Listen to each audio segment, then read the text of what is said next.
Betting apps వల్ల చాలామంది ప్రాణాలు కోల్పోయారు. తెలంగాణ రాష్ట్ర వ్యాప్తంగా కాకుండా దేశవ్యాప్తంగా కూడా ఈ బెట్టింగ్ యాప్స్ వల్ల నిజంగా చాలామంది, అది కూడా యువత, బలవన్మరణంకి పాల్పడేటువంటి పరిస్థితి మనం కోకొల్లుగా చూస్తూ ఉన్నాము. ఈ బెట్టింగ్ యాప్స్ని డౌన్లోడ్ చేసుకొని ఆడేటువంటి వ్యక్తుల యొక్క ఆలోచన, వాళ్ళకు మైండ్ సెట్ ఎట్లా ఉంటుంది? దీన్ని ప్రమోట్ చేసేటువంటి సెలబ్రిటీల యొక్క మైండ్ సెట్ ఎట్లా ఉంటుంది? అంటే సెలబ్రిటీ అని చెప్పేసి మేము ఏం చెప్తే అదే ప్రజలు వింటారనే కోణం మీద సెలబ్రిటీలు చేస్తూ ఉన్నారా? కొంతమంది సెలబ్రిటీలకి అంటే డబ్బులు వస్తున్నాయని చెప్పేసి సెలబ్రిటీలు ఈ రకంగా ఈ చెడు మార్గాన్ని అనుసరిస్తూ ఉన్నారా వాళ్ళకు ఉన్నటువంటి ఫాలోయింగ్స్ని బట్టి? సో వీటి గురించి అంటే సైంటిఫిక్గా చాలా చర్చ అయితే జరుగుతూ ఉంది.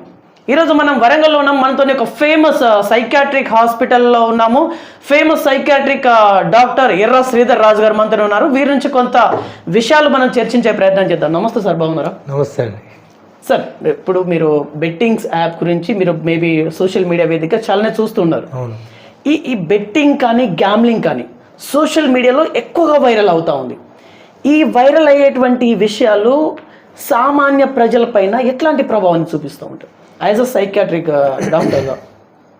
ఇప్పుడు ఈరోజు మన సమాజంలో జరుగుతున్నటువంటి కొన్ని ఎగ్జాంపుల్స్ను కనుక మనం తీసుకుంటే, ఈరోజు ఈ బెట్టింగ్ గ్యాంబ్లింగ్ మీద వస్తున్నటువంటి వార్తలను ప్రజలు, ఒక సగటు మనిషి ఏ విధంగా అర్థం చేసుకోవాలనేటువంటిది మనకు అర్థమవుతుంది.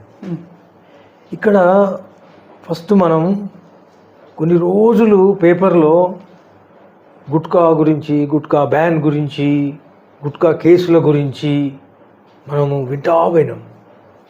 ఇంక ఇది ఇప్పుడు ఇది న్యూస్లోకి వస్తలా. అంటే ఇప్పుడు సెంట్రల్ గవర్నమెంట్ లెవెల్లో ఒక పాలసీ తయారు చేసి గుట్కాలను బ్యాన్ చేసిన తర్వాత గుట్కాల న్యూస్ కంటిన్యూస్గా వచ్చినాయి. ఇప్పుడు సైలెంట్ అయిపోయింది. మరి సమాజంలో గుట్కాలు దొరుకుతున్నాయా లేదా? ఎస్, ఆబ్వియస్లీ దొరుకుతున్నాయి. రెండో ఎగ్జాంపుల్ ఏంటిదంటే, కొన్ని రోజులు డ్రగ్స్ మీద నడిచింది. అవును, ఫలానా విశాఖపట్నం పోర్టులో 1.5 కోట్ల రూపాయల డ్రగ్స్ పట్టుబడ్డాయి, వ్యాగన్స్ పట్టుబడ్డాయి.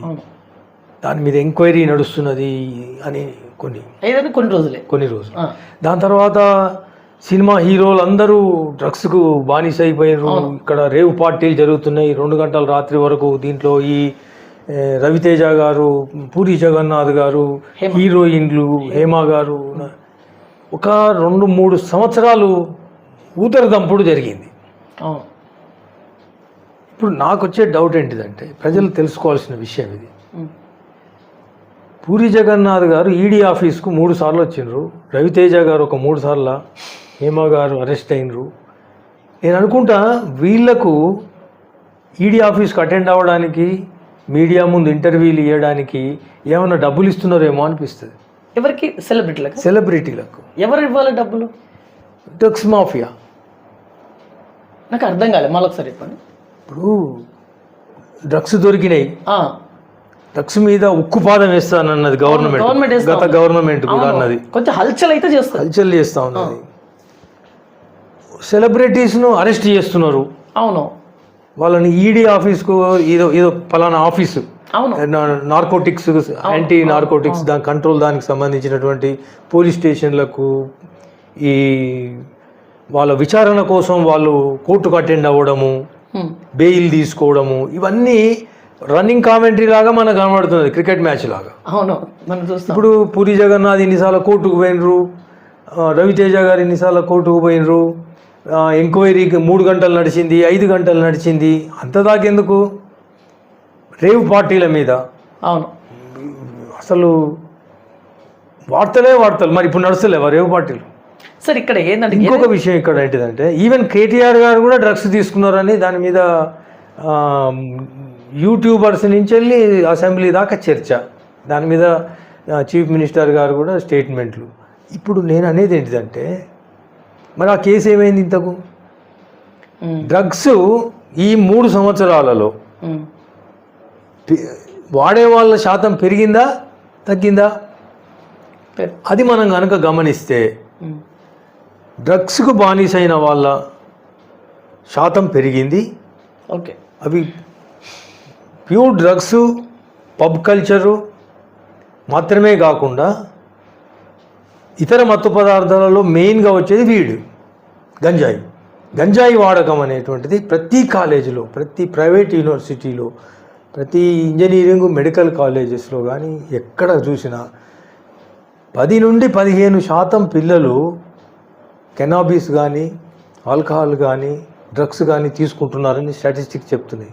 ఇప్పుడు గత 5 సంవత్సరాలలో మనం చూసినట్టయితే వార్తలు వచ్చిన మొదటి నుంచి అసలు దీంట్లో మీడియా లోపమా, నాయకుల లోపమా అనడం కంటే ప్రజలు అప్రమత్తం అయ్యి వీళ్ళందరూ ఒక మాఫియా లాగా ప్రజల మీద రుద్దుతున్నారనేటువంటిది అర్థం చేసుకోవాలి మనం.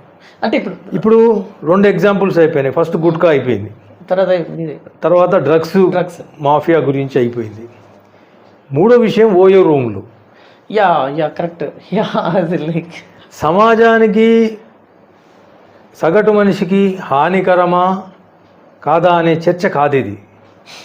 ఏ విధంగా సమాజం లోపల ఒక సంస్కృతి అనేటువంటిది చొచ్చుకుపోతూ ఉన్నది, దానికి మీడియాను మాఫియా ఏ విధంగా వాడుకుంటుంది అనేటువంటి అంశం మనకు గమనించాలి ఇక్కడ. దీంట్లో తెలిసి తెలవక మనం కూడా ఒక పావులం అవుతున్నాం. నేను డ్రగ్స్ మీద, ఓయో రూమ్ల మీద, గుట్కా మీద, ప్రతిదాని మీద నేను కూడా ఇంటర్వ్యూస్ ఇచ్చిన.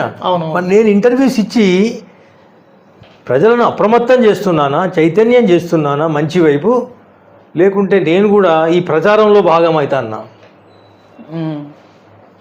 ఇప్పుడు ఒకానొక స్టేజ్ వచ్చేటప్పటికి ఓయో రూమ్ అంటే తెలియకుంటే, ఇప్పుడు ఈరోజు ఒకప్పుడు మేము చిన్నగా ఉన్నప్పుడు స్టూవర్టుపురం అనేది ఒకటి ఉండేది. స్టూవర్టుపురం దొంగల ఏరియా కదా, దొంగల ఏరియా అనేటువంటి ఒక అది ఉండేది అక్కడ స్టూవర్టుపురం అట్లా. ఇప్పుడు స్టూవర్టుపురం ఎవరికి తెలియదు. ఇప్పుడు కూకట్పల్లి మెట్రో స్టేషన్ తెలుస్తుంది అందరికీ. ఓకే, డెవలప్మెంట్ ఏ విధంగా అంటే దేనికి కాలానుక్రమంగా డెవలప్మెంట్. కూకట్పల్లి మెట్రో స్టేషన్ దేనికి ఫేమస్? ఏమో సార్ తెలియదు. అమ్మాయిలకు ఫేమస్. అవునా? మీరు ఏ ట్యూబ్ ఛానల్ చూసినా, ఏ న్యూస్ ఛానల్ చూసినా కూకట్పల్లిలో జరుగుతున్నటువంటి ఈ అమ్మాయిల యొక్క దందా ఇప్పుడు అది పాపులర్. మీకు తెలియదా? ఇంకా మీరు చాలా వెనకబడి ఉన్నారు అయితే.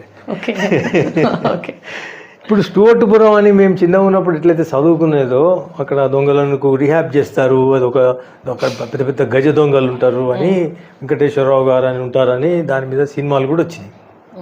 చిరంజీవి గారు కూడా స్టూవర్టుపురం దొంగ అని సినిమా తీశారు. ఇప్పుడు కూకట్పల్లి మెట్రో స్టేషన్ అంటే 18 నుంచి 28 ఏళ్ళ వయసున్న ప్రతి ఒక్కడికి ఆ స్టేషన్ గురించి తెలుసు. హైదరాబాద్ పోతే తాజ్మహల్ అది చార్మినార్ చూస్తావా, సాలార్జంగ్ మ్యూజియం చూస్తావా అంటే ఫస్ట్ నేను రాత్రిపూట 12 గంటలకు 11 గంటలకు కూకట్పల్లి మెట్రో స్టేషన్ చూడాలనేటువంటి యువత ఎక్కువ ఉన్నది ఇప్పుడు. దీని బ్యాక్గ్రౌండ్లో ఓయో రూమ్స్ గురించి, ఓయో రూమ్స్లో సేల్స్ ఎట్లా ఉంటాయి, ఎట్లా బుకింగ్ చేసుకోవాలి ఆన్లైన్లో, దీంట్లో ఏం జరుగుతూ ఉన్నది అనే దాని మీద ఊకదంపుడు ఉపన్యాసాలు, పొద్దున్న లేస్తే 24 గంటలు ఏదో ఒక ప్రోగ్రామ్ రికార్డ్ అయితేనే ఉంటుంది. కానీ సార్ ఒక క్వశ్చన్, ఓయో రూమ్స్లో కూడా పోలీసుల రైడింగ్స్ అయితే ఉందిగా, పోలీసుల రైడింగ్స్ అవ్వడానికి అవకాశం లేదు అక్కడ. ఎందుకంటే మనం అక్కడ చూస్తున్నాం ఓయో రూమ్స్లో కూడా పోలీసుల రైడింగ్, అది లోకల్ ఇష్యూ మీద జరుగుతున్నటువంటి విషయం తప్ప దాంట్లో జరుగుతున్నటువంటి విషయాల మీద ఎటువంటి కేసులు ఉండవు. చాలా సేఫ్ అనేటువంటిది అందరికీ ఒక అభిప్రాయం వచ్చేసింది. దీని ఇంకా ఒక పెద్ద నెట్వర్క్ అది లోకల్ ఎస్ఐ కానీ ఏసీపీ లెవెల్ వరకు కానీ అది వాళ్ళు ఏం చేయలేరు దాని వెనుక. ఎందుకంటే వాళ్ళకు ఎట్లా కంట్రోల్ అవ్వాలనో అట్లా కంట్రోల్ వాళ్ళు చేయగలిగింది ఏమీ లేదు.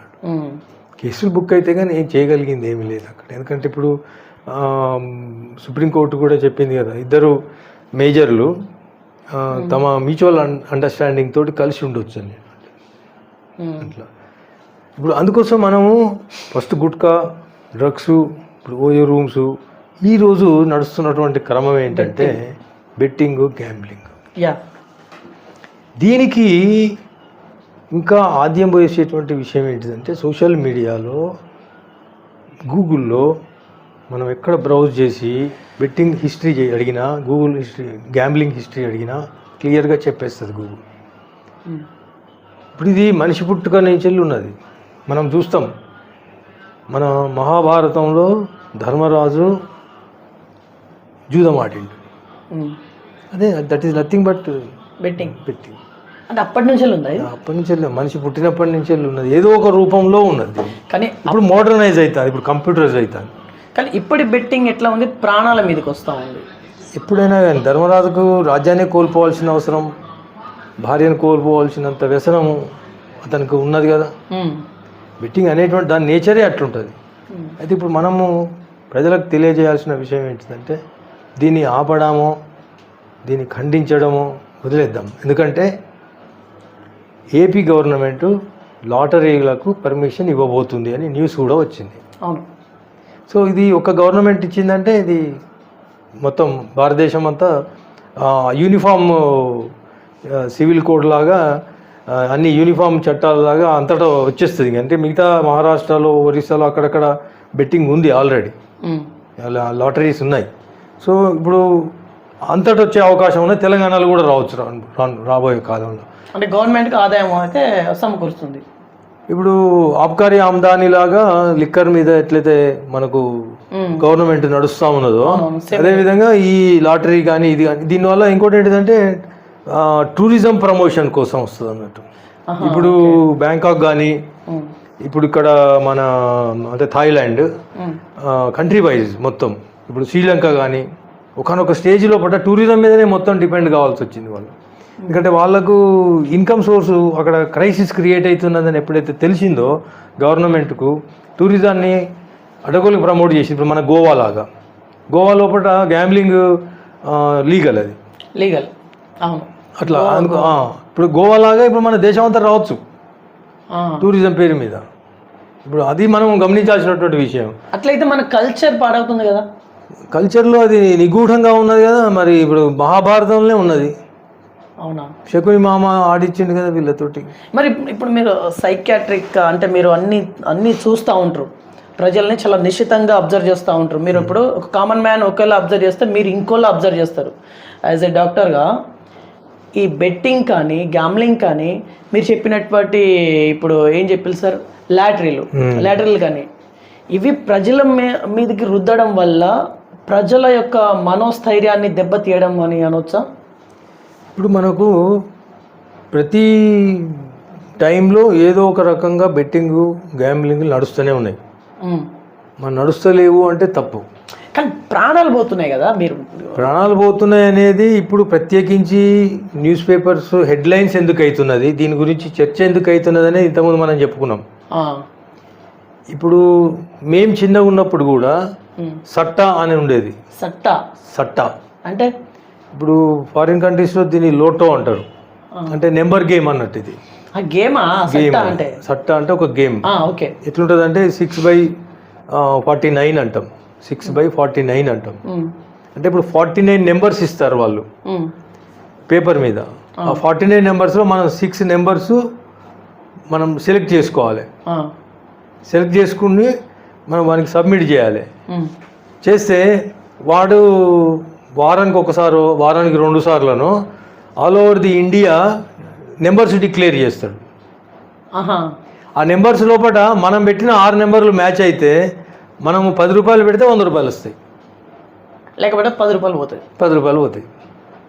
అట్లా మనం దాన్ని ఎంతైనా పాడుకోవచ్చు. మనం 10 రెట్లు పాడుకుంటామా, 20 రెట్లు పాడుకుంటామా, మన ఇష్టం. ఎంతమంది పార్టిసిపేట్ అవుతారు? ఇలా లక్షల మంది participate all over the India కదా. అది ఎక్కడి నుంచి నడుస్తుంది? ముంబై నుంచి నడుస్తుంది. కోటాను కోట్ల డబ్బులు వాళ్ళు ఆర్జిస్తారు. అప్పుడు క్యాష్, ఇప్పుడన్నా ఆన్లైన్ ఉన్నాయి. అప్పుడు క్యాష్. ఇప్పుడు మాకు కొత్తవాడలో మున్సిపాలిటీ ఆఫీస్ పక్కన ఒక డబ్బా ఉండేది. సరే, ఇది పెద్ద చైన్ లెక్క అవుపడుతుంది. నిజంగా పెద్ద చైన్ ఇది. ఇప్పుడు మనకు చూస్తాం మనము ఇప్పుడు గోల్డెన్ స్కీమ్ అని వచ్చింది. అవును, గోల్డెన్ చైన్ అని. ఇప్పుడు దాంట్లో ఏంటంటే నేను 3,333 రూపాయలు నీకు కట్టాను నేను. నేను కడితే నాకు కొన్ని వర్త్ ఆఫ్ ఏదో ఇస్తారు మీరు సామాన్ నాకు యామ్వే లాగా. ఇప్పుడు లేదంటే ఒక నాకు ఇన్కమ్ చూపిస్తారు మీరు, నేను మెంబర్ అవుతా. నేను తర్వాత ఏం చేస్తే ముగ్గురిని నేను ఏం చేసింది అనుకోండి, నా 3,333 రూపాయలు నాకు వచ్చేస్తాయి. Chain system. మళ్ళీ వాళ్ళు కనుక మళ్ళీ ముగ్గురిని ఓకే 9 మందిని చేసిండ్రు అనుకోండి, 9 మంది నుంచి నాకు పర్సెంటేజ్ వస్తుంది. అంటే నా పైసలు నాకు వచ్చేసినాయి ముగ్గురిని చేర్చగానే, మళ్ళీ వాళ్ళు ముగ్గురిని చేరిస్తే నాకు ఇంకా పైసలు వస్తున్నాయి. దీంట్లో ఏం చేస్తారు వాళ్ళు, ఇది ఒక చైన్ సిస్టమ్. ఇది గ్యాంబ్లింగ్ ఎప్పుడైనా ఎగ్జిస్ట్ ఉన్నది సమాజంలో. బలైన వాళ్ళు చాలా మంది ఉన్నారు. దీన్ని ఎందుకు గవర్నమెంట్ ఎందుకు చూస్తా ఊరుకుంటుంది? మీకు దీంట్లో నేను ప్రజలను అప్రమత్తం చేసేది ఏంటిది అంటే, ఏదో ఒక రూపంలో గ్యాంబ్లింగ్ మోసాలు సమాజంలో జరుగుతూనే ఉంటాయి. మన జాగ్రత్తలో మనం ఉండాలి. ఇప్పుడు మన గోల్డెన్ చైన్ అని వరంగల్లో డాక్టర్లను కూడా అరెస్ట్ చేయడం జరిగింది. దాంట్లో పార్టిసిపేట్ అయిందని. అంటే ఇప్పుడు ఎవరో వస్తారు, మీరు నమస్తే సార్, మీరు డాక్టర్స్ కూడా పార్టిసిపేట్ అయిందంటే ఎట్లా అంటే డైరెక్ట్లీ ఆర్ ఇండైరెక్ట్లీ 2 రకాలుగా ఉంటాయి. ఇప్పుడు మనకు తెలిసిన ఫ్రెండ్ వచ్చి, సార్ ఇట్లా మా వాడు మంచిగా ఉన్నా సార్, ఈ స్కీమ్ బాగున్నా సార్, మీరు నాకు ఈ 4,000 రూపాయలు ఇవ్వండి సార్, మళ్ళీ నేను మీకు తెచ్చిస్తా అంటే ఈయన పేరు మీద రాస్తాడు. రాసే దాంట్లో స్కీమ్లో నడిచిన కొద్దీ అకౌంట్లో పడతా ఉంటాయి పైసలు, అకౌంట్లో పడతాయి. ఒకనొక రోజు ఏం చేస్తారు, వాడు పలానా డాక్టరు దీని మీద 1,00,000 రూపాయలు సంపాదించింది అని ఇస్తాడు. అప్పుడు 21,000 రూపాయలు ఉండే, అది 21,000 రూపీస్ పెట్టిండు, ఇట్లా 10 లక్షలు సంపాదించిండు డాక్టర్ మోటివేషనల్ లెక్చర్స్ ఇస్తాడు అని ఫోటోలు వేస్తాడు అన్నట్టు. ఇప్పుడు ఒక హాల్ తీసుకుంటారు, హాల్లో మీటింగ్ పెడతారు, మీటింగ్లో డాక్టర్ వచ్చి నేను 10 లక్షలు సంపాదించిన అని చెప్తాడు. ఓకే, నిన్ననే మనం ఒకటి టీవీలో చూడడం జరిగింది. అది క్రికెట్ బెట్టింగ్లో 1,00,000 రూపాయలు నష్టం వచ్చిందని చెప్పేసి ఒక వ్యక్తి చనిపోయి ఆత్మహత్య చేసుకోవాలి. 24 సంవత్సరాలు మేబీ. ఎవరు కూడా బిలో 30, అంతే. ఎవరిదైనా సరే బిలో 30.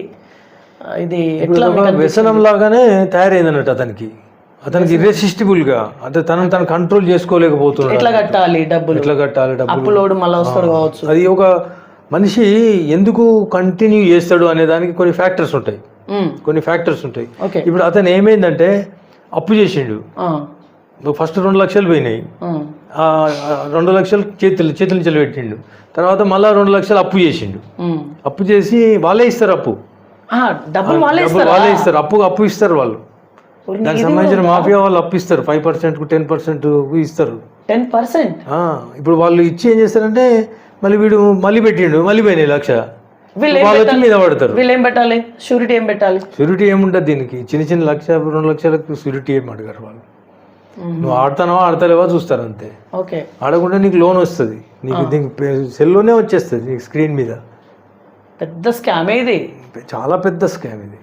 గవర్నమెంట్ ఎందుకు అంటే మనకు ఈ గోల్డెన్ చైన్ అనేటువంటిది ట్రేస్ చేస్తే సెంట్రల్ గవర్నమెంట్ ట్రేస్ చేస్తే, ఒక సెంట్రల్ హోమ్ మినిస్టర్ వైఫ్ సన్ను దీంట్లో భాగం అని తెలిసింది. సో ఇంకా దాని కేసు ఎక్కడ ఉంటుంది, కేసు లేదు, ఏం లేదు. అది అంటే ఇప్పుడు దీని వెనుక అంత మాఫియా ఉంటుంది. ఇప్పుడు ఒక పద్ధతి ప్రకారము ఫస్ట్ గుట్కా గురించి, దాని తర్వాత డ్రగ్స్ గురించి, దాని తర్వాత ఓయో రూమ్స్ గురించి, ఇప్పుడు బెట్టింగ్ గ్యాంబ్లింగ్ గురించి పేపర్లలో న్యూస్ వస్తుందంటే ఇదంతా క్రియేటెడ్ ఒక మాఫియా క్రియేటెడ్. ఏదైనా కొన్ని రోజులకు నిజంగా సార్ మీరు చెప్పింది వాస్తవం. ఇప్పుడు ఏదైనా సరే చర్చ కొన్ని రోజులే చర్చ జరుగుతుంది, తర్వాత అందరు మర్చిపోతారు. ఒక మాఫియా అంటే మీకు ఒక విషయం చెప్తాను నేను, ఒక వ్యక్తినో పార్టీనో విమర్శించడం కోసం కాదు. ఇప్పుడు ఒక కేరళ స్టోరీ ఉన్నది, సినిమా అది. అదేవిధంగా ఒక కాశ్మీర్ ఫైల్స్ ఉంది, ఒక సినిమా అది, ఫిక్షన్ సినిమా అది. మన చావా వచ్చింది, అదొక ఫిక్షన్ సినిమా అది. చావానే సినిమా పేరు. అది మన సంభాజీ మహారాజు మీ జీవిత చరిత్ర మీద తీసినటువంటి ఒక హిస్టారికల్ మూవీ అని అడ్వర్టైజ్మెంట్. కానీ అది కింద ఏముంటుంది, ఇప్పుడు మాకు ఎట్లయితే ఒక మ్యూచువల్ ఫండ్ మీద ఇన్వెస్ట్ చేయండి, కింద కండిషన్స్ అప్లై అని ఉంటుంది. మీరు తగు జాగ్రత్తలు చూసి మీరు దాని గురించి తెలుసుకొని నేర్చుకుని దాని గురించి మీరు ఇన్వెస్ట్ చేయాలి అని ఉంటుంది. అట్లనే చావా హిస్టారికల్ మూవీ అని ఉంటుంది, కింద ఫిక్షన్ అని ఉంటుంది. ఫిక్షన్ స్టోరీ అని ఉంటుంది, అది చదవరు, ఎవరిని కనపడదు అది. ఇప్పుడు అట్లా ఇటువంటి కల్పితమైనటువంటి స్టోరీలను నిజమైన స్టోరీలుగా ప్రజెంట్ చేస్తూ ఒక దేశ ప్రధానమంత్రి ఆ సినిమాల గురించి తన స్పీచ్లో మాట్లాడిండు.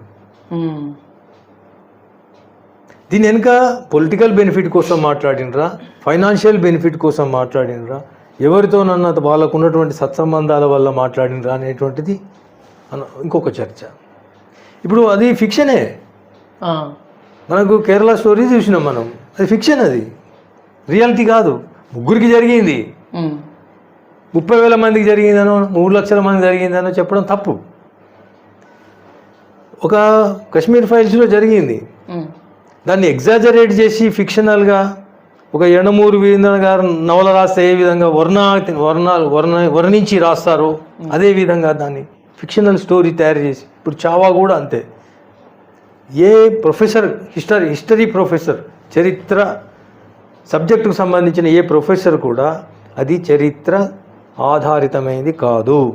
చరిత్ర నుంచి వెళ్ళి కొన్ని క్యూస్ తీసుకొని దాన్ని ఫిక్షనల్గా ఒక స్టోరీ క్రియేట్ చేసి తీయబడ్డ సినిమా. దానికి సినిమా మెరిట్స్ ఏమీ లేవు, అకాడమిక్ మెరిట్స్, సినిమా మెరిట్స్ ఏమీ లేవు. ఈ 3 సినిమాలకు ఏమీ లేవు. పొట్టు సంపాదించినాయి, ప్రజలను కరప్ట్ చేసినాయి. దీనికి ప్రధానమంత్రి గారు స్టేట్మెంట్ ఇచ్చారు వాళ్ళ స్పీచ్లలో. కొన్ని స్టేట్స్ యొక్క బాధ్యులు, కొన్ని స్టేట్స్కి సంబంధించినటువంటి సీఎంలు, సెంట్రల్ మినిస్టర్లు దీని గురించి మాట్లాడడం అనేది రైట్.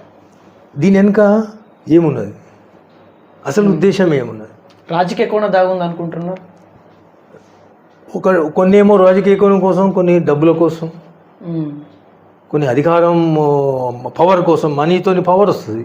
అవును, ఇప్పుడు దీని సో బ్యాక్గ్రౌండ్లో ఎవరున్నారు అనే దాన్ని మనం మాఫియా అనే పదంతో మూసేద్దాం. ఓకే సార్, ఇప్పుడు మనం ఈ బెట్టింగ్ గురించి మాట్లాడితే సెలబ్రిటీ విషయానికి వద్దాం మనం. ఇప్పుడు చాలామంది సెలబ్రిటీలు ఈ బెట్టింగ్ యాప్ ప్రమోషన్ కోసం వాళ్ళు చేసిళ్ళు, వాళ్ళు బ్యాక్గ్రౌండ్లో ఎంత తీసుకున్నారని మనకు తెలియదు. కానీ ఈ బెట్టింగ్ యాప్స్ని ప్రమోట్ చేస్తే ఇంతమంది ప్రాణాలు పోతాయి అనేది వాళ్ళకి తెలియలేదా? అంటే వాళ్ళు డబ్బుల కోసమే చేసి అనుకోవాలా? అంటే సభ్య సమాజం పట్ల ఈ సెలబ్రిటీలకు ఎట్లాంటి అవగాహన ఉంది అని మీరు అనుకుంటారు యాజ్ అ సైకియాట్రిక్ డాక్టర్గా? ఇప్పుడు చూడండి, నేను ఒక సినిమా యాక్టర్ను. అవును, మీరు యాక్టర్. నేను ఒక సైకియాట్రిస్ట్గా నాకు సమాజంలో కొంత గుర్తింపు ఉన్నది, కొంత చాలా ఉంది. ఇప్పుడు నన్ను ఎవరన్నా వచ్చి ఫలానా యాడ్కు మీరు యాక్ట్ చేయండి అంటే వాడు 1 లక్ష ఇచ్చినా 3 లక్షలు ఇచ్చినా చేస్తాను నేను కదా. యాడ్ ఎట్లా? ఫర్ ఎగ్జాంపుల్ గుట్కా యాడ్ ఉన్నది, gutka add, pan masala add ఉన్నది. అట్లా షారూక్ ఖాన్, అక్షయ్ కుమార్ గారు, పెద్ద సునీల్ శెట్టి గారు, ఇప్పుడు జాఫరానీ జర్దాలు వీటికి ఇస్తే ఒక అక్షయ్ కుమార్ గారు దాని మీద విమర్శ వచ్చినప్పుడు బయటకు వచ్చి సారీ చెప్పిండు. మిగతా వాళ్ళు ఎవరు చెప్పలేదు, ఇంకా నడుస్తూనే ఉన్నాయి. అవి క్రికెట్ మ్యాచ్లలో నడుతున్న పెద్ద ప్రోగ్రామ్ జరిగినప్పుడు అవి వస్తూ ఉంటాయి. ఇప్పుడు అదేవిధంగా అడ్వర్టైజ్మెంట్ వచ్చినప్పుడు ఒక పోర్న్ సైట్కు నేను కనుక అడ్వర్టైజ్మెంట్ ఇస్తే తప్పు, అది నాకు తెలుసు, ఎందుకంటే అది బ్యాన్ అయి ఉన్నది కాబట్టి. ఏది బ్యాన్ అయింది, ఏది బ్యాన్ కాలేదు. ఓకే. ఇప్పుడు బెట్టింగ్ యాప్స్ విచ్చలవిడిగా టీవీలలో వస్తున్నాయి, అంతటా అడ్వర్టైజ్మెంట్లు పేపర్లలో వస్తున్నాయి, యూట్యూబ్లలో వస్తున్నాయి, గూగుల్లో, ఇన్స్టాగ్రామ్లో, ఫేస్బుక్లో, ప్రతి చోట సోషల్ మీడియా మొత్తం అవి వస్తున్నాయి. వాటికి అడ్వర్టైజ్మెంట్ అడిగినారు, ₹1 కోటి ఇస్తారో వాళ్ళు అఫీషియల్గా 10 లక్షలు ఇచ్చి ₹1 బ్లాక్ మనీ ఇచ్చినా ఇస్తారు. ఇప్పుడు మేమే యాక్టర్లమండి, మా ఫలానా దానికి ఇవ్వమంటే ఇచ్చినాం. ఇప్పుడు మన అమితాబ్ బచ్చన్ గారి మీద కూడా ఒకటి జరిగింది, ఒక అడ్వర్టైజ్మెంట్ వేస్తే అది తర్వాత అది మిషన్ ఫెయిల్ అయింది, అది కారో మిషన్ ఫెయిల్ అయింది. ఫెయిల్ అయితే ఇది అమితాబ్ బచ్చన్కి తెలిసే చేసిండు అంటే ఎట్లయితుంది? అది బాగా అయితే బాగా అయినట్టు, మంచిగా కాకుండా మంచిగా సేల్ అవుతుంది అనే గ్యారంటీ ఏముంది? అంటే ఇప్పుడు మీరు సెలబ్రిటీలను సమర్థిస్తున్నారా? మీరు కూడా ఒక యాక్టర్ కాబట్టి మీరు వృత్తిరీత్యా డాక్టర్ అయినప్పటికీ ప్రవృత్తి మీరు సినిమా ఫీల్డ్లో ఉన్నారు, హీరోగా యాక్ట్ చేసి డైరెక్షన్ డిపార్ట్మెంట్ ఉన్నారు, ప్రొడ్యూసర్గా ఉన్నారు, మీకు చాలా అనుభవం ఉంది. అంటే మీరు ఇప్పుడు సెలబ్రిటీలని అంటే మీరు ఏం చేస్తున్నట్టు, అంటే సెలబ్రిటీలు చేసేది తప్పు కాదు, వాళ్ళు ఒప్పే అంటున్నారా? ఇప్పుడు వీళ్ళు అడ్వర్టైజ్మెంట్ ఇచ్చినాకనే బెట్టింగ్ యాప్స్, గ్యాంబ్లింగ్ యాప్స్ మార్కెట్లోకి వచ్చినాయి అంటే మీరు అన్నట్టు నేను ఒప్పుకుంటా. కానీ అవి ఆల్రెడీ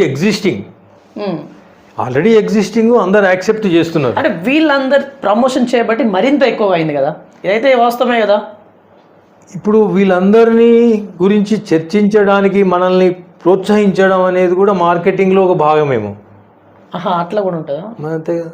ఇప్పుడు పూరి జగన్నాథ్ గారు ఎన్నిసార్లు ఈడీ ఆఫీస్కి పోయినరు, ఎన్నిసార్లు నార్కోటిక్స్ పోలీస్ స్టేషన్కు పోయినరు, ఎన్నిసార్లు కోర్టుకు పోయినరు బెయిల్ కోసం. అంటే అది అడ్వర్టైజ్మెంటే కదా. అడ్వర్టైజ్మెంటే కదా అది పరోక్షంగా అడ్వర్టైజ్మెంటే కదా. దేని గురించి పోయినరు? Okay okay. ఆయన విలాస పురుషుడు, నాస్తికుడు, హేతువాది, రేషనలిస్టు. అతను చాలా డ్రామాటిక్ సినిమాలు తీస్తాడు. అతనికి పర్సనల్ లైఫ్ ఉంది. అతనికి బ్యాంకాక్లో ఒక సూట్ ఉంది. బీచ్లో కూర్చొని కథలు రాస్తాడు. ఆయన అప్పుడప్పుడు డ్రగ్స్ కూడా తీసుకుంటాడేమో. చూసిల్లా అంటే కన్క్లూజన్ ఎట్లా ఇచ్చిలా మీరు? ఆయనను హీరోగా చూసేటోళ్ళు, ఒక ఐడియల్గా చూసేటోళ్ళు, ఆయనను అభిమానించేటోళ్ళు ఆయనలాగా చేయాలని అనుకుంటారు అనేటువంటిది అందరికీ తెలిసిన విషయమే. ఓకే, ఆ విధంగా యూత్లోకి అది పర్కోలేట్ అవుతున్నది. ఓకే, ఇప్పుడు ఒక్కొక్కరు మేము చేసింది తప్పే అని చెప్పేసి ఇప్పుడు ఒక్కొక్కరు బయటకు వస్తూ ఉన్నారు, మీడియా ముందుకు వస్తూ ఉన్నారు. మేము చేసినప్పుడు ఇది బ్యాన్ అయ్యి లేదు. ఇప్పుడు కనుక గవర్నమెంట్ ఇటువంటి యాప్స్ బ్యాన్ చేస్తున్నాము, దీనికి సంబంధించిన అడ్వర్టైజ్మెంట్ బ్యాన్ చేస్తాము అని చెప్తే కనుక ఇక నుండి మేము చెయ్యం. మాకు తెలియక చేస్తే తప్పు. ఓకే, తెలియక చేసినాం కాబట్టి ఇప్పుడు వీళ్ళు అంటే జైలుకి వెళ్తారా వెళ్ళరా? కేసులు అయితే అయినాయి, అందరి మీద అయినాయి, కేసులు అయినాయి. ఈవెన్ ప్రకాష్ రాజ్ మీద వారి మీద కూడా అయినటువంటి పరిస్థితి. వీళ్ళందరూ జైలుకి వెళ్తారా? ఇప్పుడు బీజేపీ గవర్నమెంట్ గెలిచింది 2014లో. హ్యాట్రిక్ 14 నుంచి హ్యాట్రిక్ సెంట్రల్ గెలవడానికి కారణం ఏంటిదంటే కాంగ్రెస్ గవర్నమెంట్లో జరిగిన కుంభకోణాలు. దాంట్లో స్పెక్ట్రమ్ కుంభకోణం చాలా పెద్దది. టెలిఫోన్ సంబంధించింది, ఇది 2G spectrum, 3G 4G spectrum సంబంధించిన దాంట్లో. ఇప్పుడు మనం చూసినట్టయితే కేసులు అన్నీ కొట్టుకుపోయినాయి. ఇప్పుడు అవును, అట్లా అంత ఎవిడెన్స్ ఉన్నటువంటి విషయాలలోనే కోర్టులలో ఏమీ జరగట్లేదు. ఇటువంటి పుక్కిడి పురాణాలలో ఏం జరుగుతుందండి? నా పని నేను యాక్టర్ను పోయి నేను ఒక అడ్వర్టైజ్మెంట్ ఇచ్చుకున్నా, నేను ఒక సెలబ్రిటీ అనే గుర్తింపు ఉన్నది, నాకు 4 పైసలు ఒకటి ఇస్తా అంటే నేను చేసిన. రైట్. ఇప్పుడు ప్రజల దీని గురించి ఎట్లా ఆలోచిస్తున్నట్టుగా అనిపిస్తుంది మీకు? మనం ఏం చేయాలంటే అసలు ప్రోత్సాహకం ఎక్కడి నుండి వస్తుంది, ఎటువంటి వాళ్ళు దీనికి అట్రాక్ట్ అవుతారు? ముఖ్యంగా ఏంటిదంటే మానసిక శాస్త్రం ప్రకారం, మానసిక వైద్య శాస్త్రం ప్రకారం మనం చూసినట్టయితే ఆబ్సెసివ్ కంపల్సివ్ డిజార్డర్ ఉన్నవాళ్ళు, ఆబ్సెసివ్ కంపల్సివ్ పర్సనాలిటీ ఉన్నవాళ్ళు, వాళ్ళని ఏమంటామంటే మనం ఎనాన్కాస్టిక్ పర్సనాలిటీ ట్రేట్స్ అంటాం. ఇటువంటి ఉన్నవాళ్ళు ఒక్కసారి కనుక దీనికి ఎక్స్పోజ్ అయితే అదే పనిగా ఆ పనే చేయాలనేటువంటి ఒక ఆబ్సెషన్ డెవలప్ అయ్యి దీనికి అట్రాక్ట్ అవుతారు. ఇంకో రకంగా చెప్పాలంటే బార్డర్ లైన్ పర్సనాలిటీ డిజార్డర్ అని ఉంటుంది. ఇటువంటి వాళ్ళలో కొంత యాంటీ సోషల్ పర్సనాలిటీ ట్రీట్స్ ఉన్న వాళ్ళలో మ్యానిపులేషన్ అనేటువంటిది వాళ్ళ జీవితంలో భాగమై ఉంటుంది. వాళ్ళు ఇమీడియట్ గ్రాటిఫికేషన్ కోసం, ఇమీడియట్ లాభం కోసం ఈ బెట్టింగు, గ్యాంబ్లింగ్లు చేయడం లోపల ఒక కిక్ను, ప్రోత్సాహకాన్ని పొందడం జరుగుతూ ఉంటుంది. ఎందుకంటే పెథలాజికల్ లయింగ్ లాగా ఇప్పుడు అబద్ధాలు ఆడడమే వాళ్ళ పనిగా, వాళ్ళు ఈ గ్యాంబ్లింగ్ లోపల కావాల్సినటువంటి మనీని ప్రొక్యూర్ చేయడం విషయంలో కానీ ఇటువంటి వాటిలలో వాళ్ళు ఇంపల్సివ్గా వాళ్ళు బిహేవ్ చేస్తూ ఉంటారు. సో వాళ్ళు ఇమీడియట్ గ్రాటిఫికేషన్, అప్పటికప్పుడు కొంత ఆనందాన్ని పొందడం కోసం వాళ్ళు ప్రోత్సహించబడతారు. డ్రైవ్ ఇంటర్నల్గా వాళ్ళు ఫిజియోలాజికల్గా శరీరం నుంచి వెళ్ళి వచ్చేటువంటి రసాయనాల ద్వారా వాళ్ళ జెనెటిక్గా వాళ్ళు దాని అటువైపు లాగబడుతూ ఉంటారు. రైట్. ఇప్పుడు ఈ బెట్టింగ్, గ్యాంబ్లింగ్ ఇది జరుగుతున్నంతసేపు వాళ్ళు ఏ మూడ్లో ఉంటారో మనకు తెలియదు, కానీ ఇది వ్యసనంగా మారే అవకాశం కూడా ఉంటుంది. ఎస్, ఈ వ్యసనంగా మారుతూ ఉంటే ఆయన యొక్క మైండ్ సెట్ ఎట్లా ఉంటుంది, వ్యసనంగా మారిన తర్వాత ఎట్లా చేంజ్ అవ్వాల్సి ఉంటుంది ఆ పర్టికులర్ వ్యక్తిలో? ఇప్పుడు దీంట్లో మనకు ఈ గ్యాంబ్లింగ్లో జరిగేటువంటి కొన్ని మన విషయాలను మీకు నేను క్లియర్గా చెప్తాను. ఇప్పుడు దీంట్లో ఏముంటుంది, ఇవి అడిక్షన్కు దారితీస్తాయి, అంటే వ్యసనం కింద దారితీస్తాయి. మళ్ళీ ఇప్పుడు ఎట్లయితే ఆల్కహాల్ వ్యసనము, స్మోకింగ్ ఒక వ్యసనము, అట్లా వ్యసనం దారితీసినప్పుడు ఏం చేస్తుంది, దాంట్లో వాళ్ళ శరీరంలో కొన్ని మార్పులు జరుగుతాయి. దానివల్ల ఏమిటంటే వాళ్ళు దాన్ని మానేసినప్పుడు విత్డ్రావల్ జరుగుతుంది, వాళ్ళు తీసుకుంటే బాగుండేటువంటి క్రేవింగ్, ఫిజికల్ సిమ్టమ్స్ వస్తూ ఉంటాయి, ఏదో సాధిస్తున్నాం అన్నట్టు. వాళ్ళు వదిలేయలేరు, వదిలేస్తే వాళ్ళ లోపల విత్డ్రావల్ వస్తుంది అన్నట్టు, నిరుత్సాహం, వాళ్ళు మళ్ళీ చేయాలనేటువంటి ఒక క్రేవింగ్ వాళ్ళ లోపల క్రియేట్ అవుతుంది. ఉత్సాహం ఉండదు. ఉత్సాహం ఎక్కడిది, ఇంకా క్రేవింగ్ అన్నట్టు, చేయాలి ఏ విధంగానైనా చేయాలన్నట్టు అట్లా. ఇప్పుడు దీంట్లో మనము వాళ్ళు దేనికి అలవాటు పడతారంటే అడ్రినలిన్ గష్కు అలవాటు పడతారు, అడ్రినలిన్ డోపమిన్ గష్కు అలవాటు పడతారు. ఎందుకంటే అట్లా చేయగానే వాళ్ళకు లోపల శరీరంలో కొన్ని రసాయనాలు డోపమిన్, అడ్రినలిన్ రిలీజ్ అవుతాయి. ఆ కిక్ కోసం దాన్ని బజ్ ఆఫ్ విన్నింగ్ అంటుంది, ఆ కిక్ కోసం వాళ్ళు ఈ పనులు చేయడం మొదలు పెడతా ఉంటారు. అదేవిధంగా వాళ్ళు ఇది పని చేసినప్పుడు మానసికంగా ఒక ఎక్సైట్మెంట్ను, ఒక అది ప్లెజర్ను ఫీల్ అవుతూ ఉంటారు అన్నట్టు, ఎక్సైట్ అయిపోతూ ఉంటారు అన్నట్టు. అట్లా ఆ ఎక్సైట్మెంట్ ఇస్తుంది కాబట్టి దాన్ని మళ్ళా చేయాలని వాళ్ళు అనుకుంటూ ఉంటారు అన్నట్టు. ఓకే, అట్లా వాళ్ళు. అట్లాగే దీంట్లో మనకు ఇప్పుడు నేను బెట్టింగ్ చేసి నాకు 10 రూపాయలు వచ్చినాయి అనుకోండి, నేను ఒక ఫ్రెండ్కి చెప్తే వాళ్ళు గ్రేట్ రా భయ్, వీడు మొన్న 1,00,000 సంపాదించిండు, వీడు బెట్టింగ్ ఆడి బిల్డింగ్ కట్టిండని చెప్తా, ప్రేజ్. అటువంటి వాటివి ఇవి అడిక్షన్కు దారితీసేటువంటి ప్రధాన కారణాలు. ఇంకా మనం చెప్పాలంటే ఏంటిదంటే, ఈ బెట్టింగ్ ఆడే వాళ్ళ పర్సనాలిటీని కనుక మనం చూసినట్టయితే వాళ్ళు కొంచెం వాళ్ళకి ప్రాబ్లమ్ సాల్వింగ్ స్కిల్స్ సరిగ్గా ఉండవు. ప్రాబ్లమ్ సాల్వింగ్ స్కిల్స్ ఒక సమస్య ఉంటే సమస్య నుంచి వెళ్ళి ఎస్కేప్ అయిపోవాలని చూస్తూ ఉంటారు. వాళ్ళ లోపల సాల్వ్ చేసుకోలేక తప్పించుకోవడానికి ప్రయత్నం చేస్తూ ఉంటారు. ఓకే, వ్యసనానికి బానిస అయిన వాళ్ళు, వ్యసనానికి బానిస, అటువంటి వాళ్ళు తొందరగా వ్యసనానికి బానిస అవుతారు. ఎందుకంటే ఇప్పుడు ఒక ప్రాబ్లం ఉన్నది, ఆ ప్రాబ్లం నుంచి వెళ్ళి ఆ ప్రాబ్లం సాల్వ్ చేసుకునేటువంటి స్కిల్స్ లేవు కాబట్టి అతను ఏం చేశాడంటే ఆ ప్రాబ్లం నుంచి వెళ్ళి పారిపోవడానికి వేరే ఆల్టర్నేట్ చూసుకుంటాడు, అది గ్యాంబ్లింగ్ కిందకి పోతుంది అన్నట్టు. అట్లా ఇప్పుడు ప్రాబ్లమ్స్ సాల్వింగ్ స్కిల్స్ లేకపోవడం, డిసిషన్ మేకింగ్ స్కిల్స్ లేకపోవడం, అంటే ఒక నిర్ణయానికి బద్ధుడే ఉండేటట్టు ఖచ్చితంగా నిర్ణయం తీసుకోలేని తనం, ఈ స్కిల్ లేకపోవడం వల్ల వాళ్ళు ఇటువంటి వ్యసనాలకు బానిస అయ్యేటువంటి అవకాశం ఎక్కువ, అట్రాక్ట్ అయ్యే అవకాశం ఎక్కువగా ఉంటుంది. ఇప్పుడు వాళ్ళకు ఒక విషయం ఉన్నది, దీన్ని అనలైటికల్గా ఆలోచించగలగాలి, విశ్లేషణాత్మకంగా ఆలోచించగలగాలి. మనం విశ్లేషణాత్మకంగా ఆలోచించలేనప్పుడు ఏమవుతుంది, అట్రాక్ట్ అవుతాం ఈజీగా. అటువంటి వాళ్ళు ఇటువంటి వాటికి ఇప్పుడు మీడియాలో బాగా ఒక వైరల్ అవుతూ వానికి బంబార్డ్మెంట్ అన్నట్టు ఒక పీరియాడికల్గా వానికి చెవుకు తగులుతూ ఉంటుంది ఈ న్యూస్. తగిలినప్పుడు వానికి ఎన్నడో ఒక రోజు అనిపిస్తుంది అన్నట్టు, ఏంటో బాగానే ఉన్నట్టున్నదిగా, ఒకసారి ట్రై చేయాలనుకుంటారు. దీనికి తోడు ఏం చేస్తారంటే వాళ్ళు అడ్వర్టైజ్మెంట్ చేస్తారు.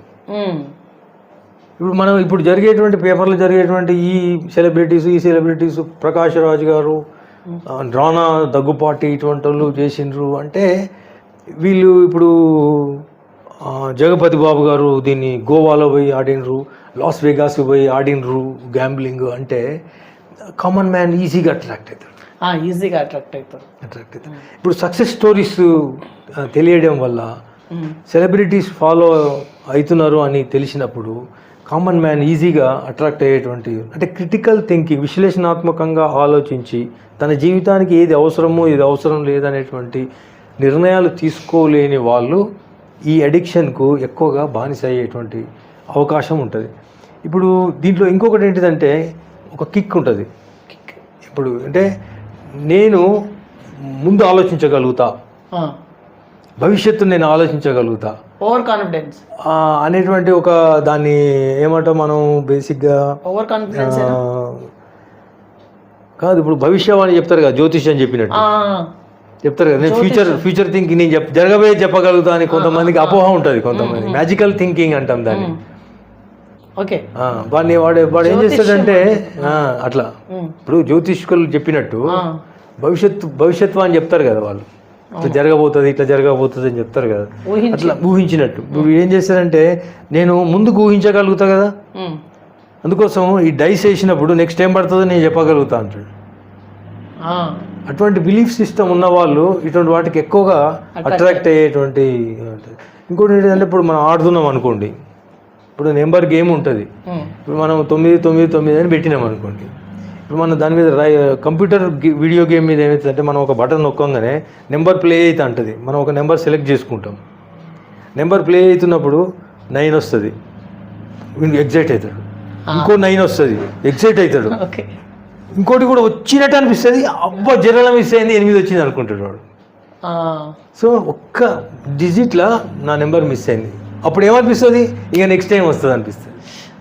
ఇట్లనే ఆడుకుంటా దాంట్లో లాగా పడుతుంది, ఉచ్చులోకి లాగా పడుతుంది. నియర్ సక్సెస్ అన్నట్టు. నియర్ సక్సెస్ ఇక్కడ కనబడుతుంది. 9 వచ్చింది, 8 వచ్చింది. అబ్బా ప్లానా సార్ ఇది? ఇదంతా కంప్యూటర్ ప్రీ ప్లాన్ అంతా ప్రీ ఫిక్స్డ్ అంతా. అది ఆల్రెడీ ఫిక్స్ అయి ఉంటుంది. ఎప్పుడైనా కానీ ఒక కంపెనీ, ఒక హాస్పిటల్ పెట్టినా నేను, ఇట్లా అంతో ఇంతో ప్రాఫిట్ వస్తుంది కదా నేను నడిపేది. మీరు ఒక బిజినెస్ పెట్టిండ్రు, దాంట్లో అంతో ఇంతో ప్రాఫిట్ వస్తున్నాయి కదా మీరు బిజినెస్ చేసేది. అవును. ఇప్పుడు ఒక గ్యాంబ్లింగ్ సెంటర్ ఉంది, ఆ సెంటర్లో వీడియో గ్యాంబ్లింగ్ పెట్టాడు ఒకడు, దాంట్లో వాడికి లాభం వస్తున్నాయి కదా. అవును. ఇప్పుడు నేను 10 రూపాయలు పెట్టి 100 రూపాయలు సంపాదించుకుంటా అంటే వాడు ఎక్కడి నుంచి తెచ్చిస్తాడు పైసలు? అవును, పాయింటే. సో అట్లా వాళ్ళు ఈ బేసిక్ భవిష్యత్ వాణ్ణి నేను చెప్పగలుగుతా అనే ఫీలింగు, జరగబోయేది నేను మ్యాజికల్గా ఆలోచిస్తానే అనుకునేటువంటి భావన, నేను జరగబోయే దాన్ని కంట్రోల్ చేయగలుగుతా అనేటువంటి భావన కలిగిన వాళ్ళు దీనికి ఎడిక్షన్కు బానిస అయ్యే అవకాశం ఎక్కువగా ఉంటుంది. ఓకే సార్, ఇప్పుడు సమాజంలో ఈ బెట్టింగ్ కానీ గ్యాంబ్లింగ్ కానీ ఈ సృష్టించినటువంటి వ్యక్తులు తెలివైన వాళ్ళ? మీరు మానసిక వైద్యులు ఉన్నారు, ఏం చెప్తారు? తెలివైన వాళ్ళు? ఇప్పుడు ఇది మానవ ఎవల్యూషన్ లోపట, పరిణామ క్రమం లోపట వస్తున్నటువంటి ఇన్వెన్షన్స్ అంతే, మారుతూ ఉంటుంది. ఇప్పుడు మనకు రమ్మీ ఆడతాం, ఇప్పుడు నలుగురు కూర్చొని 13 కార్డులతోటి రమ్మీ ఆడేది. దాని తర్వాత 3 ముక్కల ఆట వచ్చింది. ఇప్పుడు 3 ముక్కల ఆట కానీ రమ్మీ కానీ మీరు ల్యాప్టాప్లోనో మీ సెల్ ఫోన్లోనో ఆడుకోవచ్చు. సో పద్ధతి మారింది కానీ గ్యాంబ్లింగే. అప్పుడు జూదం ఆడిండు డైసెస్, ఇప్పుడు కూడా డైసెసే. అంటే ఇప్పుడు కాలానుక్రమంగా ఏదైతే డెవలప్మెంట్ చెందిందో, ఇప్పుడు సెల్ ఫోన్ అంటున్నారు మీరు, డెవలప్మెంట్ చెందింది. అది చేసేటువంటి మైండ్ సెట్, ఆ వ్యక్తి యొక్క క్రియేటివిటీ, ఆయన తెలివైన వాడు అని అనుకుంటాడా? అంటే ఒక్కరితోటి ఒక్క దగ్గర స్టార్ట్ అయిన పాయింట్ ఏమి ఉండదు దీనికి. ఒక్క దగ్గర కాదు, ఇది మానవ పరిణామ క్రమం లోపల ఇది ఎవాల్వ్ అయితేనే ఉంటుంది. ఇప్పుడు ఎట్లయితే సైంటిఫిక్ ఇప్పుడు ఇలా మనం స్పేస్లోకి వెళ్ళగలిగినాం. ఇప్పుడు మనము వైర్ తోటి టెలిఫోన్ నుంచి వెళ్ళి ఇవాళ సెటిలైట్ నుంచి వెళ్ళి టెలిఫోన్ మాట్లాడే పరిస్థితికి వచ్చింది. సో ఇది సైంటిఫిక్ ఎవల్యూషన్. పాజిటివ్ సైడ్ ఎట్లా జరుగుతూ ఉంటుందో నెగిటివ్ సైడ్ అట్నే జరుగుతూ ఉంటుంది. ఇంకోటి ఏంటిదంటే ఇప్పుడు ఒక మత్తు అనేది ఉన్నది, అది గంజాయి అనేటువంటిది భూమి నుంచి వచ్చిన మొక్క నుండి వచ్చిందే కదా. దానికి మెడిసినల్ బెనిఫిట్స్ ఉన్నాయి, దానికి ఔషధ లక్షణాలు ఉన్నాయి, దాన్ని మంచిగా వాడుకుంటున్నాం మనం కొన్ని ఫిజికల్ డిజార్డర్స్ లోపల గంజాయిని. అదేవిధంగా డ్రగ్స్ ఉన్నాయి కొన్ని, ఆ డ్రగ్స్ను కూడా మనం పాజిటివ్గా వాడుకుంటున్నాం. ఈవెన్ ఈ మధ్యన కొన్ని మెత్ లాంటి వాటిని ఈ మెడిసినల్గా సైకలాజికల్ డిజార్డర్స్లో వాడచ్చు అనే దానికి ప్రయోగాలు జరుగుతున్నాయి. ఇప్పుడు కీటమిన్ డిప్రెషన్కు వాడినట్టు కొన్ని పదార్థాలను మనము సైకలాజికల్ డిజార్డర్స్లో వాడడానికి కూడా ఉపయోగపడుతున్నాం. ఇప్పుడు అట్నే ఇప్పుడు రేపు పొద్దుగల కెనాబిస్ ఉన్నది, గంజాయిని కూడా మనం పాజిటివ్గా వాడడానికి ఉపయోగపడతాం మనం. అట్లా ఇప్పుడు అది ఎవల్యూషన్ లోపల వస్తూనే ఉంటుంది. అది దానికి ప్రత్యేకించి ఒక దగ్గర ఒకరు కనుక్కున్నారు అనే కాకుండా ఏంటంటే ఇప్పుడు ఎవరు కనుక్కున్నారు అది ఉంటాయి. ఇప్పుడు ఒక మిషన్ ఎవరు కనుక్కున్నారు దాని గురించి ఒక శాస్త్రవేత్త ఉంటాడు దాని వెనుక. రైట్ సార్, ఇప్పుడు ఫైనల్లీ ఇప్పుడు ఏం చెప్పి ముగించాలనుకుంటారు? ఈ ముఖ్యంగా రెండింటి గురించి, బెట్టింగ్, గ్యాంబ్లింగ్, ఈ రెండింటి గురించే మీరు ప్రజలకి ఇప్పుడు ఏమైనా చెప్పాలనుకుంటారా? మానసిక వైద్యులు ఉన్నారు కాబట్టి ఇప్పుడు ప్రజలు తెలుసుకోవాల్సిన విషయం ఏంటిదంటే, సగటు మనిషి తనకు తాను తెలివై తన పరిధిని తెలుసుకొని సన్మార్గంలో there is no short cut for success అనేటువంటి ప్రిన్సిపల్ పైన, సక్సెస్కు దొడ్డిదారి ఏమీ లేదు హార్డ్ వర్క్ తప్ప, మన లోపల నైపుణ్యాన్ని పెంచుకొని మన జీవితాన్ని తయారు చేసుకోవాలి తప్ప షార్ట్ కట్ కోసం వెతుకొద్దు అనేటువంటి జ్ఞానం మనకే ఉండాలి. ఎందుకంటే మనల్ని ఉద్ధరిస్తారు, పలానా గవర్నమెంట్ ఉద్ధరిస్తుంది, పలానా దేవుడు ఉద్ధరిస్తాడు, పలానా ఇంకెవరో ఉద్ధరిస్తారు అనేటువంటిది. ఎందుకంటే మొన్న ఒక పిల్లవాడు ఈ గ్యాంబ్లింగ్లో ఆడే నా దగ్గర పేషెంట్గా వచ్చినప్పుడు చెప్తా ఉన్నాడు, సార్ దేవుడే పుట్టించిండు కదా సార్, దేవుడే కదా సార్ నాది నా తలరాత రాసేది, నేను ఆడితే దేవుడే కాపాడుతాడు కదా సార్ నన్ను, దేవుడు నాకు లక్ రాసి పెట్టిండేమో సార్. ఆ వ్యక్తి మీ దగ్గరికి వచ్చిల్లా? ఆడిన వ్యక్తి మీ దగ్గరికి వచ్చిల్లా? ట్రీట్మెంట్ క్రికెట్ బెట్టింగ్ను ఇటువంటి బెట్టింగ్ నష్టపోయిందా లాభం? నష్టపోతేనే వాళ్ళ ఫ్యామిలీ మెంబర్స్ పట్టుకొని వచ్చారు. ఓహో, నష్టపోయే ఛాన్సే ఎక్కువ ఉంటుంది పిల్లలలో. ఎంతలో నష్టపోయింది సార్ ఆయన? దాదాపు ఒక 6 lakhs 8 lakhs 6 lakhs 6 to 8 lakhs. ఇప్పుడు ఆయన పరిస్థితి ఓకేనా? మానసిక పరిస్థితి ఓకే, రికవర్ అవుతున్నాడు. కానీ ఆ ఫైనాన్షియల్ స్ట్రెస్ ఫ్యామిలీ మీద ఇతని మీద పడడం వల్ల వాళ్ళు కొంచెం అప్ డౌన్. ఆయన మాటలు ఎట్లా ఉన్నాయి సార్? ఆయన మీరు ఏం క్వశ్చన్లు అడిగిల్లు? అతను ఇంజనీరింగ్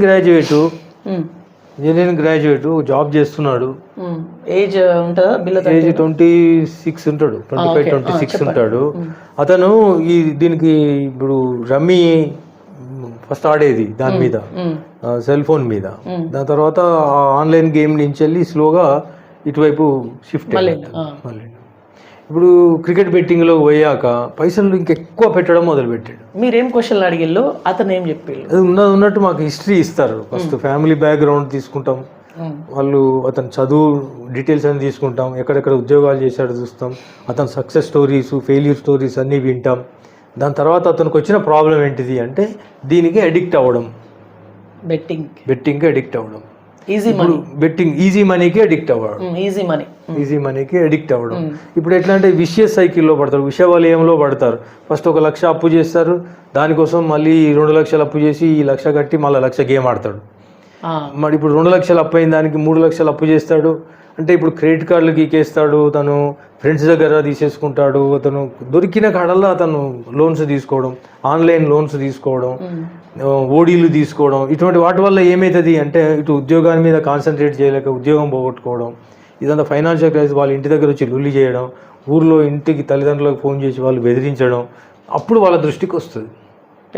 పేరెంట్స్ ఏం చేస్తారంటే కింద మీద పడి వాడు ఫస్ట్ 3 లక్షలు అని చెప్తాడు, 3 లక్షలు కడతారు, తర్వాత మళ్ళీ 3 లక్షల వాళ్ళు వస్తారు. ఇట్లా రాచపుండులాగా వెళ్తూనే ఉంటుంది. అది తల్లిదండ్రులు బర్న్అవుట్ అయిపోతారు పాపం. ఆయన ఏమంటాను సార్ ఇప్పుడు ఆ పర్టికులర్ వ్యక్తి? నేను మారాలనుకుంటానా సార్, కానీ ఈ క్రైసిస్ నన్ను బతకనిచ్చేటట్టు లేదంటాడు. ఇప్పుడు అతను ఎంత ఫ్రస్ట్రేషన్లో ఉన్నాడంటే ఇటు తల్లిదండ్రులకు ముఖం చూపించుకోలేని ఫీలింగ్, గిల్టీ వస్తుంది కదా. నేను బాగుపడి నెలకు 40,000 సంపాదించి 4 పైసలు కూడబెట్టి వాళ్ళని సాత్తా అనుకుంటే ఇలా వాళ్ళ పొలాలమ్మి ఇవన్నీ కట్టాల్సినటువంటి అవసరం వచ్చినప్పుడు వాడికి గిల్టీ ఫీలింగ్ వస్తుంది. దీనివల్ల ఊర్లో ఏమవుతుంది, తొందరగా ప్రచారం అవుతుంది, వీళ్ళు ఎకరం పొలం ఎందుకు అమ్ముతున్నారు తల్లిదండ్రులు అంటే. అది ఒక గిల్టీ లోపల ఏమవుతుంది, సూసైడల్ థాట్స్ వస్తాయి వీళ్ళకు. మ్యారీడ్ సరే కాలేదు, ఇంకా మ్యారేజ్ కాలేదు. అట్లా అందుకోసమే ఇప్పుడు గవర్నమెంట్ కానీ ప్రజలకు కానీ దీంట్లో ఏముంటుందంటే లో రిస్క్ గైడ్ లైన్స్ అని ఉంటాయి. లో రిస్క్ గ్యాంబ్లింగ్ గైడ్ లైన్స్. మీరేం సజెస్ట్ ఇచ్చిల్లు ఆయనకి? ఆయనకు చూస్తే మనకు ఏం అర్థమవుతుంది అంటే ఆయనకు ఆబ్సెసివ్ టెండెన్సీ ఉంది. అంటే ఏంటిది? ఇప్పుడు ఆబ్సెసివ్ టెండెన్సీ ఏంటంటే ఏదైనా ఆలోచన వస్తే అదే ఆలోచన వాళ్ళ మెదడులో తిరుగుతూ ఉంటుంది అన్న. ఆ ఫ్రేమ్ వర్క్ను వాళ్ళు మార్చుకోలేరు. వేరే ప్రదేశంకి వెళ్తే చేంజ్ అయ్యే అవకాశం ఉంటుంది. వేరే అది కొంతవరకు ఉపయోగపడుతుంది, కానీ ప్రాబ్లమ్స్ వెంటాడుతూనే ఉంటాయి కదా. దానికి తోడు ఈయన పొద్దున్నాక ఏ పని చేసి పడుకుంటాడు, రాత్రిపూట అదే తిరుగుతూ ఉంటుంది అండర్ కరెంట్. దీంట్లో రిలాక్స్ కాలేరు వాళ్ళు.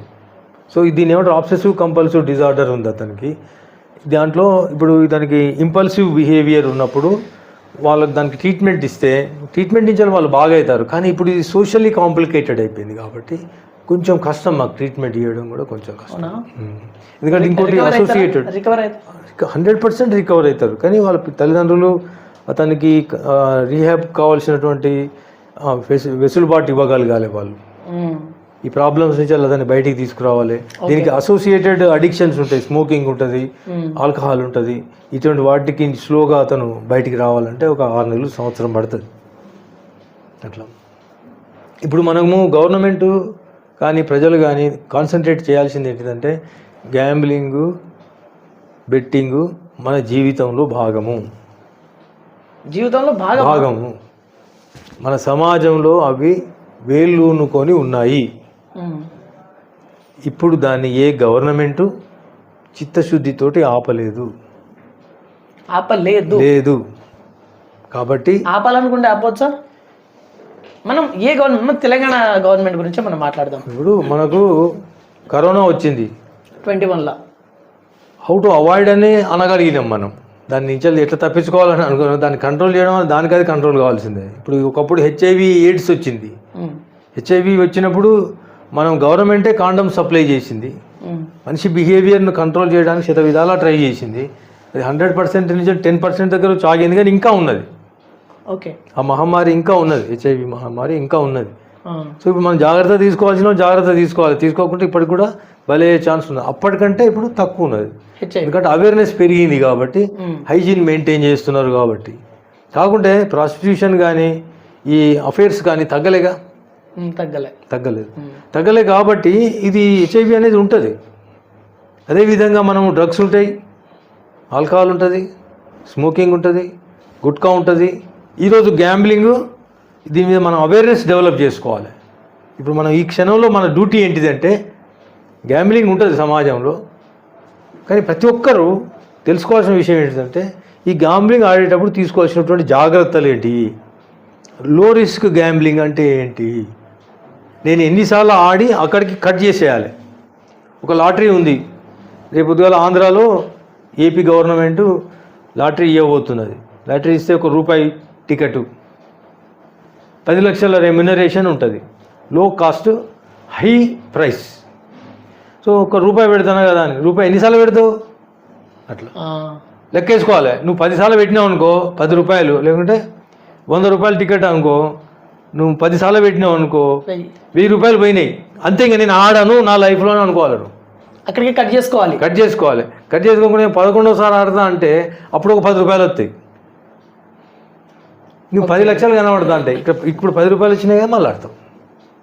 ₹100 టికెట్ కొంటే ₹100 వచ్చినాయి, మళ్ళీ కొంటావు, 2 కొంటావు, 3 కొంటావు, 10 కొంట వస్తుందేమో అనిపిస్తుంది. సో దాంట్లోకి ఆ ఉచ్చులో పడే కంటే ముందు మనం అట్లా ఇప్పుడు 1%.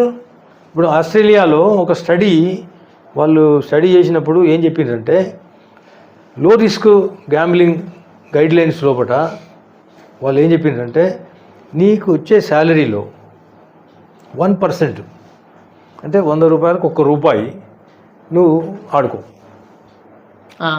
అంతకంటే ఎక్కువ ఆడకు.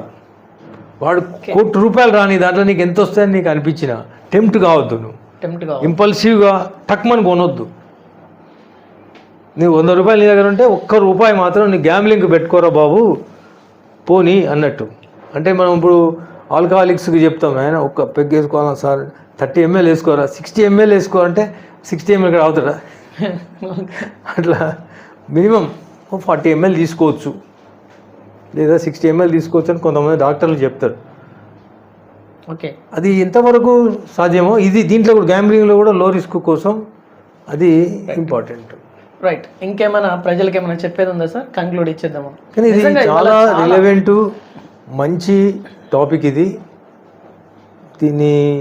ఈ టాపిక్ని తీసుకున్నందుకు బీవీఆర్ వెంకట్ గారికి నిజంగా నా కృతజ్ఞతలు. Thank you sir. Thank you.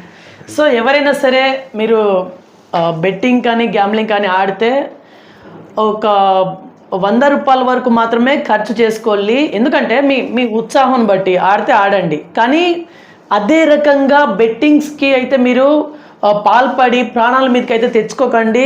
So ఇది హంబుల్ రిక్వెస్ట్. సో చూసినా నేను BVR TV news. Thank you. Thanks.